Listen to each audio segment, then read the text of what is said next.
WCBI News at 6 starts now.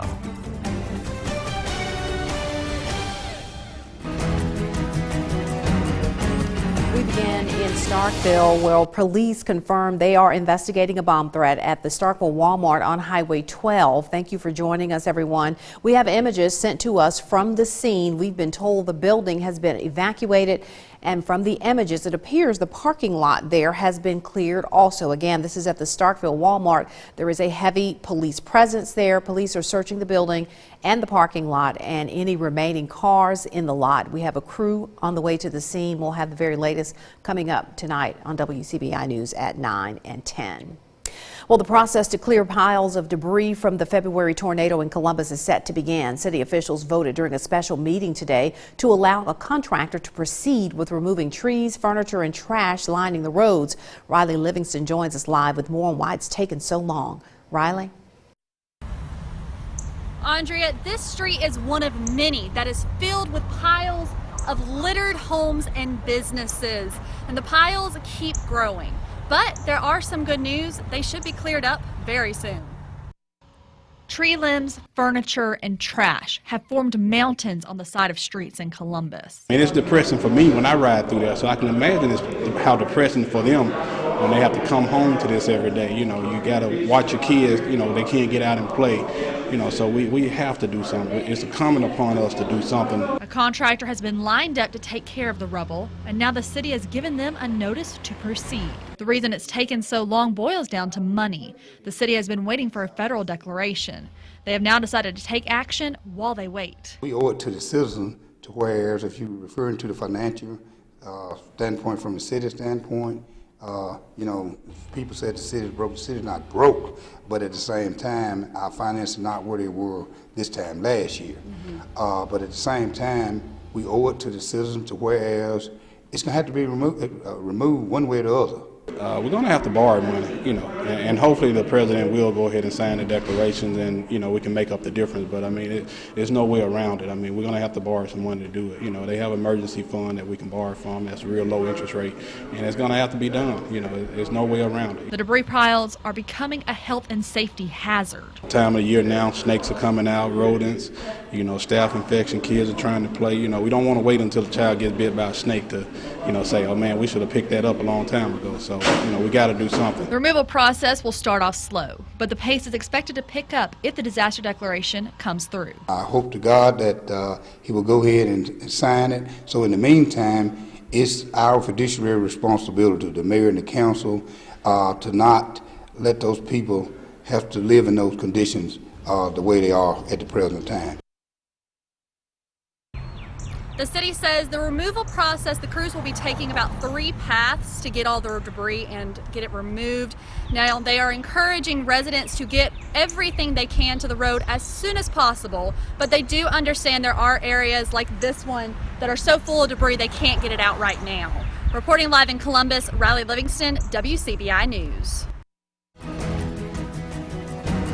In other news today, a Columbus man pleads guilty to first-degree murder in a Starkville shooting. Jalen Barker was sentenced to life in prison. He was originally indicted for capital murder in the shooting death of Joseph Tillman on November 6th of 2016. Prosecutors say Barker and another defendant in the case came up with a plan to rob Tillman. The MSU student eventually confronted Barker about the theft in the Cotton District, and that's when he was shot.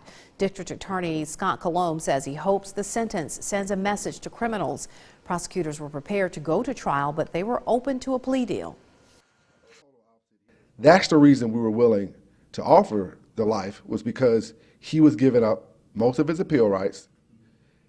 He was, I think the judge even pointed this out, at least he had the sense to avoid having the family of Joseph Tillman and his own family sit through a trial. We lost a lot when we lost Joseph. He was full of life and love and had a lot more to give. We and many others will always feel that loss, but can rest in the assurance that justice has been served. Barker is not eligible for possible release until he is 65 years old. Cyboris Pippins is charged with capital murder, and Brandon Sherrod is charged with accessory after the fact of murder. Their cases have not yet gone to trial. Pickens County investigators released the name of this past weekend's homicide victim. Sheriff David Apson says 34-year-old Diego Hernan was the man found lying with a gunshot wound on County Road 2. Hernan was living in the Carrollton area, but he worked in the poultry industry in Mississippi. The victim's vehicle was also found at a Walmart in Northport, Alabama. Apson says Hernan's employer reported him missing. Now, the sheriff has identified a vehicle of interest, a gold 2004 Chevy Suburban with a Noxubee County license plate. The number is NX246. If you have any information on the vehicle or the crime, call the Pickens County Sheriff's Department. A woman reported missing in Clay County is found safe. Sheriff Eddie Scott says deputies were able to locate Sonia Thompson and notify her family. Before being found, she had last been seen in the Una community back on March 29th. Scott says he wants to thank the public for help in this case. A Columbus driver is injured after her SUV crashed into some trees. This accident happened on Blue Cut Road near Military about 2 o'clock this afternoon. First responders say it appears the gray Toyota left the road, crossed a ditch, and then hit this set of trees here. The driver was taken to Baptist Golden Triangle. Columbus police are investigating the crash. Time to turn things over now to Chief Meteorologist Keith Gibson for a first look at our forecast. Keith? Stunning weather out there today, this afternoon, and right now, Andrea, a live view in Louisville. Look at all the sunshine. The clouds have cleared on out. We still have temperatures in the upper 70s to around 80 degrees. One of the best afternoons of the year so far. The clouds and the showers pulling away, and right now we're looking at some great weather across the Twin States. So 70s early this evening, then some 60s, lows tonight down into the 50s. You want a great day tomorrow? Look at this, sunshine, low and mid 80s. The full forecast is coming up. A smoother ride on Blackjack Road in Oktibbeha County is still a few years away. Supervisor Orlando Trainer saying the county still needs to get the rights of way from some residents along the road before any widening or repairs can start. He also says there's a lot of legal work that has to be completed before getting bids from contractors. He estimates all of this could take a few years. The only woman in statewide elected office is in the running for a new job, and she's asking for the support of other women. State Treasurer Lynn Fitch is running for Attorney General. Today, she was making her case to the Lowndes County Republican women. This club works actively to influence voters around the area. Fitch says she's qualified for the position and has more experience in law, finance, and administration than most candidates. Certainly, there have been very few women in Mississippi, only 4 in 200 years to serve as statewide elected officials. And it's such an honor and it's such a privilege. So my goal is to continue to be a trailblazer, be a pathway for young women, other role models to get into political office, whatever level it might be, whether it's a statewide, whether it's a local, whether it's just on. And Fitch says being in practice as an attorney for 34 years and serving in the Attorney General's office gives her an edge in the race. Meanwhile, Lieutenant Governor Tate Reeves is touting his conservative beliefs as he makes a campaign swing through North Mississippi. The Republican candidate was greeted by a crowd of supporters this morning in Tupelo at Papa V's. Reeves told the crowd that as governor, he would continue supporting policies that lead to economic growth. He also promised to stand for traditional values. But this race is not only about what we're going to do, it's what we're willing to stop. The fact of the matter is that when the national liberal extremists come to Mississippi and try to change our values and try to focus on what we believe in, I'll stand up to them and say no. I have proven that I will say no, even when yes is easier and even when yes is the politically popular thing to do. I have proven that I will say no. Reeves faces retired State Supreme Court Justice Bill Waller Jr. and State Representative Robert Foster in the Republican primary on August the 6th. Well, the Railroad Festival is pulling into Amory this week. When we come back, we see how area businesses are getting on board. Welcome back. A festival that honors the impact the railroad has had on the town of Amory starts this week, and local businesses are busy preparing for what promises to be a big weekend. Our Allie Martin has more. At the Coffee Pot,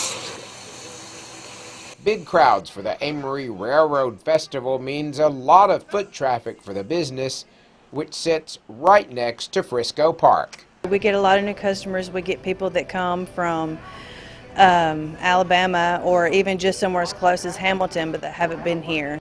The Railroad Festival brings in an estimated 50,000 people, and while there are plenty of food booths, Reeves knows the event is an opportunity to showcase the coffee pots, hot and cold drinks, other specialties, and pastries.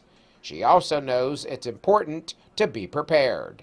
We order a lot of inventory. We just kind of stock up on as much as we can, and then we have our local grocery stores that we can always count on. Shanigan's is a well-known fashion boutique in downtown Amory, and this year they're going to take their fashion truck to the festival. We get really busy because a lot of families get together during the Railroad Festival, and they come out of their way and come shop together. Easter's coming up, so I know a lot of people are looking for Easter dresses, summer items. Many local businesses will also have booths set up during the Railroad Festival. In Amory, Allie Martin, WCBI News. And the Amory Railroad Festival starts Thursday. It continues through Sunday. For a schedule of events and all of the musical acts, you can go to our website, WCBI.com. Now, one of the most popular attractions at the Railroad Festival, besides apple fritters, because we do love those, is the Hobo Camp. This year's Hobo King, known as the Dutchman, has written a children's book about hobo life. The Dutchman was at the Amory Municipal Library talking about his book and the hobo lifestyle that he's embraced for the past 50 years. In fact, he says he's one of the last remaining regular train riders. Hobo and trains aren't really, I mean, it sounds synonymous, but it's just a coincidence in that it was the mode of transportation because it was like available and free. The Dutchman works odd jobs as he travels across the country, and the well-known former hobo queen Gypsy Moon will be signing books Thursday at the Amory Regional Museum as the Railroad Festival gets underway. Well, folks from 42 states and 14 countries visited Columbus for the 79th annual spring pilgrimage. Nancy Carpenter, executive director of Visit Columbus, says around 10,000 people toured homes, were at Catfish in the Alley, or stopped by for a performance of Tales from the Crypt. That includes a group of women from Minnesota who said their experience was nothing short of amazing. They were impressed with every resident and their warmth and hospitality, and they said the food was the best they'd ever had. Final numbers from Tales from the Crypt, 1,400 people apparently attended those performances over the 4-night run. You can read the full letter from the ladies from Minnesota on our website. The weather cooperated too for the most part for the pilgrimage in Columbus. Now get your lawnmowers ready for tomorrow on Wednesday. Tons of sunshine here. Highs in the 80s. It's going to be a great day, but don't get lulled to sleep. We have more active weather heading our way. More on that after the break.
Your WCBI First Alert AccuWeather forecast with Chief Meteorologist Keith Gibson. I want to start out showing you this neat photo from the hailstorm in Caledonia last evening. You can see that lowering right there. That was this mesocyclone swirling around. We had this supercell type storm that didn't produce a tornado, but was rotating enough to produce some quarter to ping pong ball size hail. Thanks a lot to Diane for that great photo right there. Now, today, nice and quiet. Tomorrow, gorgeous. We have a front coming our way Thursday night. We may see some gusty storms with that.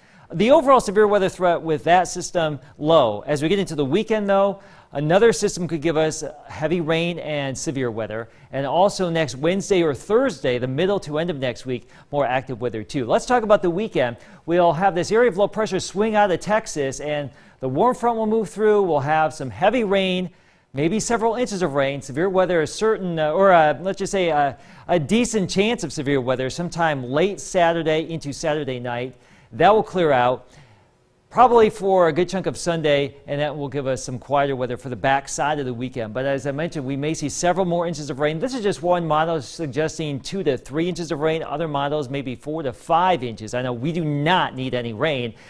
But this is our active time of year. We are starting our weather radio programming events, and this Saturday, 10 to noon before the severe weather, we will be programming weather radios at Academy Sports in Starkville. Head on out, check us out. We'll get you set up for Saturday and for several more episodes of severe weather. It's always wise to have multiple ways to get warning information. We didn't need it today. That was our time lapse at Durham's Pharmacy in Vernon. The clouds thinning on out. You can see that swirl right here, the upper level low that gave us the unsettled weather for the last 3 days, but pretty nice right now. We've got some 80-degree readings right now, give or take. Lows tonight down into the mid-50s. For tomorrow, 50s, 70s, then some 80s. Not too bad. Wall-to-wall sunshine across the board here. So there you go. We are looking at a chance for some sunshine. Let's just say it's a definite that we will have sun tomorrow. Winds from the southeast at about 5 to 15 all the way across the region. Gorgeous sunshine here for our Wednesday. Even into Thursday, too. Most of Thursday will be okay. It's really after sunset. We'll have some gusty storm chances. We'll watch out for that. I think the bigger event, though, will be this upcoming weekend. The City of Champions today. I'll have more from the parade celebrating MUW and Heritage Academy coming up next in sports.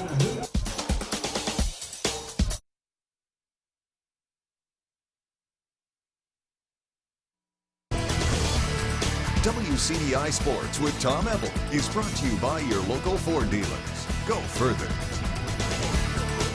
Welcome here to downtown Columbus, a day celebrating champions. A big parade, you just missed it. It actually just stopped down here in downtown Columbus. MUW being honored as well as the Heritage Academy Patriots. I'm joined by head coach Russ Whiteside with the Patriots. Coach, we talked a little bit earlier about it. What has the past month been like for you and your guys, knowing that you won the overall state championship for the MAIS? Well, it's been a lot of fun, and it took a little while to sink in, just the impact that it had on everything and our kids, but it's been a lot of fun. Just everybody, the hard work that all came together at the end of the season, and the work that these kids have put together, starting way back in June with the off-season program. It's just, I couldn't be more proud of a group of kids. And so you mentioned that you guys are no new guys to parades. You were then last year, but for the state championship. But is it any different as an overall state champion? What is that moment? What was that moment like? Well, last year winning the state 3A was something that was really special. But then the following week we went to the overall and we ended up losing in the semifinals. So, this was our goal. It's something that our kids were really, hungry to get back to that place again and be able to have an opportunity to win that championship. And, they showed so much resiliency throughout the year. We fought through a lot of sickness and a lot of injuries throughout the year. And and we had such a team effort from top to bottom. Just a great group of kids to work with, really. You mentioned that hunger to get back from last year, but now you return a lot of the guys next year off the national state championship team in both levels, overall and MAI or at 3A. What maybe is this the expectation now that you guys are going to be state champions? Well, I hope so. That's a goal every year for us, and certainly it takes a lot of work.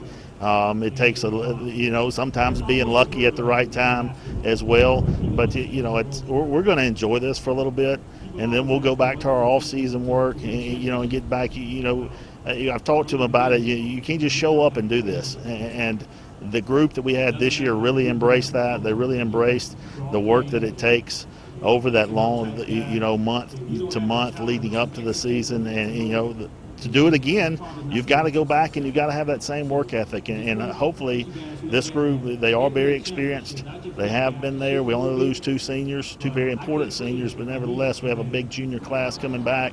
And, you know, so I think they'll go back to work and give themselves an opportunity to do this again next year. The parades never get old, do they?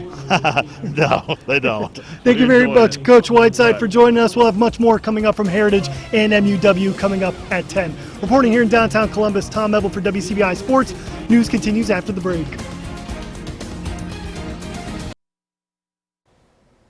Pretty warm for the next few days. There may be a few storms Thursday night. The next big system, though, will be this weekend. I know there's a lot of stuff happening this weekend. Yeah. We could have some wet and stormy weather. Just stay tuned for updates on that later this week. And again, congratulations to Heritage Academy and the MUW basketball teams. Great evening for a parade. Perfect for it. All right, that is the news at 6. Enjoy the rest of your Tuesday.